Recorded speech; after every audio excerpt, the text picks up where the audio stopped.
আসসালামু আলাইকুম সবাইকে। আশা করি সবাই ভালো আছো। আজকে আমরা পদার্থ বিজ্ঞান সাজেশন নিয়ে আলোচনা করব। পদার্থ বিজ্ঞানে তুমি ভাইয়া কিভাবে পড়লে তুমি অ্যাটলিস্ট পাস করতে পারবা, কিভাবে পড়লে তুমি সিকিউতে পাঁচে পাঁচটা সৃজনশীলে তুমি কমন পাবা, সেই বিষয় নিয়ে কথা বলবো। ঠিক আছে।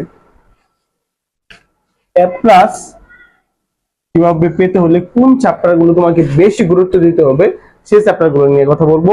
কোন চ্যাপ্টার গুলো পড়লে কিভাবে পড়লে তুমি সবচেয়ে ভালো করবা সেই ধারাবাহিকতা আজকে তোমাদেরকে আমি দেখিয়ে দিব। সবচেয়ে আমরা বেশি যেটা নিয়ে কনফিউজ সেটা হচ্ছে ক আর খ নিয়ে। আচ্ছা, ক আর খ নিয়ে আমি তোমাদের সাজেশনের পিডিএফ তৈরি করেছি। এই ক আর খ তোমরা যদি পেতে চাও তাহলে এমএসটি বেসিক সায়েন্সের ফেসবুক পেজে ঢুকে একটা ফলো দিয়ে আমার কাছে চাইবে, আমি অবশ্যই পাঠিয়ে দিব। ওকে। আর এখান থেকে শত বাগ কমন পড়ার নিশ্চয়তা রয়েছে। ঠিক আছে। আচ্ছা, দেখো আমরা ফার্স্ট চ্যাপ্টার যেটা আছে। আচ্ছা, ফার্স্ট চ্যাপ্টার থেকে আমরা অনেকেই পড়তে চাই না, কারণ এখান থেকে কমন কম আসে মনে করে। আসলে অনেক সময় বোর্ড কি করে, এই ফার্স্ট চ্যাপ্টারে তারা আইডেন্টিফাই করে, এখান থেকে একটা সিকিউ আসার সম্ভাবনা থেকে যায়। তাই ফার্স্ট চ্যাপ্টারে কি অবহেলা করে চলবে না। হয়তো কোনো একটা চ্যাপ্টারের সাথে কম্বাইন করে তারা ফার্স্ট চ্যাপ্টারকে রাখতে পারে।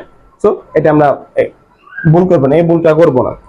সবচেয়ে বেশি যে চ্যাপ্টারটা গুরুত্বপূর্ণ দিব সেটা এই চ্যাপ্টারটা, চ্যাপ্টার 7, 100% নো নো কম্বাইন্ড। এটা একাই একটা সিকিউ তোমার সিকিউতে সৃজনশীল থাকবে। ঠিক আছে ভাইয়া? তো কেউ অবহেলা করবে না। ওকে। ভিডিওটা লাস্ট অবধি দেখতে হবে। কোন চ্যাপ্টারগুলো আমি বলছি, কোন চ্যাপ্টারগুলো করতে হবে, কোন সিকিউটা তোমাকে বেশি গুরুত্ব দিতে হবে, আমি সবকিছু তোমাকে এ টু জেড বলে দিব। ওকে। আচ্ছা, এটা সবচেয়ে, এখান থেকে একটা সিকিউ আমার থাকবেই। আচ্ছা, আর এখানে এই তিনটা মিলে